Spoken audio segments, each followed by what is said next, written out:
Hi viewers, నమస్తే. మన వాళ్ళ దెబ్బకి పాకిస్తాన్ పీకల్లోతు కష్టంలో ఉంటే ఈ కష్టాల నుండి తేరుకునే లోపే ఇంకో పెద్ద కష్టం తగిలింది పాకిస్తాన్ వాళ్ళకి. అయితే గత కొంతకాలం నుండి పాకిస్తాన్లో మమ్మల్ని ప్రత్యేక దేశంగా చేయాలంటూ పోరాడుతున్నారు బలూచిస్తాన్ ప్రజలు. వాళ్ళంతట వాళ్ళే ఇప్పుడు ఏం చెప్తున్నారంటే సడన్ గా ఇక నుండి మాది స్వతంత్ర దేశం అని వాళ్ళంతట వాళ్ళే ప్రకటించుకున్నారు. ఎవరు ఊహించని ట్విస్ట్ కదా ఇది. ఇంకాస్త వివరంగా తెలుసుకోవాలంటే బలూచిస్తాన్ అనేది పాకిస్తాన్లో ఒక పశ్చిమ ప్రాంతంలో ఉండే అతిపెద్ద రాష్ట్రం. ఇక్కడ చాలా కాలం నుండి బలూచిస్తాన్కి స్వతంత్రం కావాలని ఉద్యమం చేస్తున్నారు అక్కడి బలూచిస్తాన్ లిబరేషన్ ఆర్మీ వాళ్ళు. అయితే బలూచిస్తాన్ ప్రజలు ఏమన్నారంటే వాళ్ళ దగ్గర ఉన్న సహజ సంపదలన్నీ పాకిస్తాన్ వాళ్ళు దోచుకుంటున్నారు అంటున్నారు. బలూచిస్తాన్లో బోలెడన్ని న్యాచురల్ గ్యాసు, నూనె, బొగ్గు, రాగి, బంగారం లాంటి, కానీ ఆ పాకిస్తాన్ గవర్నమెంట్ వాళ్ళు మాత్రం ఆ ప్రాంతం వాళ్ళకి ఏమి ఇవ్వకుండా, డబ్బులు పంచకుండా ఆ ఖనిజాలన్నీ వాళ్ళే తీసుకుంటున్నారంట. ఆ ఖనిజాలు అమ్మిన డబ్బులు కూడా బలూచిస్తాన్ ప్రజలకు గాని బలూచిస్తాన్ డెవలప్మెంట్ కొరకు గాని ఏం ఉపయోగించడం లేదంట. అంతేకాదు రాజకీయంగా వాళ్లకు సరైన హక్కులు లేవంట.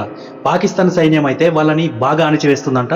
అందుకే వాళ్ళు స్వతంత్ర దేశం కోసం పోరాటం చేస్తున్నారు. ఈ పోరాటం చేయడానికి బలూచ్ లిబరేషన్ ఆర్మీ BLA అనే ఒక పెద్ద సాయుధ గ్రూప్ ఉంది.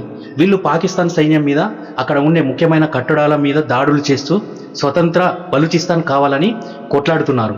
ఈ ప్రస్తుతం ఇండియా పాకిస్తాన్ కి మధ్య యుద్ధం జరుగుతుంది. ఇది మంచి అవకాశం అనుకున్న బలూచిస్తాన్ వాళ్ళు తాము స్వతంత్ర దేశంగా ఏర్పడ్డామని వాళ్ళంతటా వాళ్ళే ప్రకటించేశారు. అంతేకాదు కొత్త గవర్నమెంట్ పెట్టడానికి కూడా రెడీ అవుతున్నామని చెప్పారు.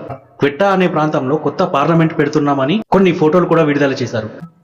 బలూచిస్తాన్ వల్ల కొత్త జాతీయ చిహ్నాన్ని కూడా రెడీ చేసుకున్నారు. ఇంకా జాతీయ గీతం యొక్క వీడియోలని కూడా బయట పెట్టారు.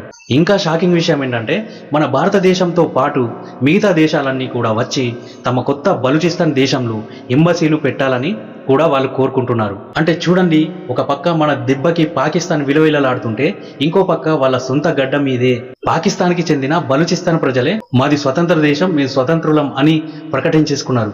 ఇది మామూలు షాక్ కాదు పాకిస్తాన్కి. ఇది నిజంగా పాకిస్తాన్కి చావు తప్పి కన్ను లొట్టపోయినట్టు అయింది. ఈ వార్త వింటుంటే బలూచ్ ప్రజలకి ధైర్యానికి, పోరాట పటిమకి నిజంగా సలాం కొట్టాలనిపిస్తుంది. ఎన్నో ఏళ్లు తమ హక్కుల కోసం పోరాడుతున్న వాళ్ళు ఎట్టకేలకు తమ కళని నిజం చేసుకునే దిశగా ఒక పెద్ద ముందడుగు వేశారు. పాకిస్తాన్ బలూచిస్తాన్ ప్రజల్ని ఎంత అణచివేసినా కూడా, వాళ్ళ సహజ వనరుల్ని దోచుకున్నా కూడా బలూచిస్తాన్ ప్రజలు మాత్రం తమ ఆత్మగౌరవాన్ని వదులుకోలేదు.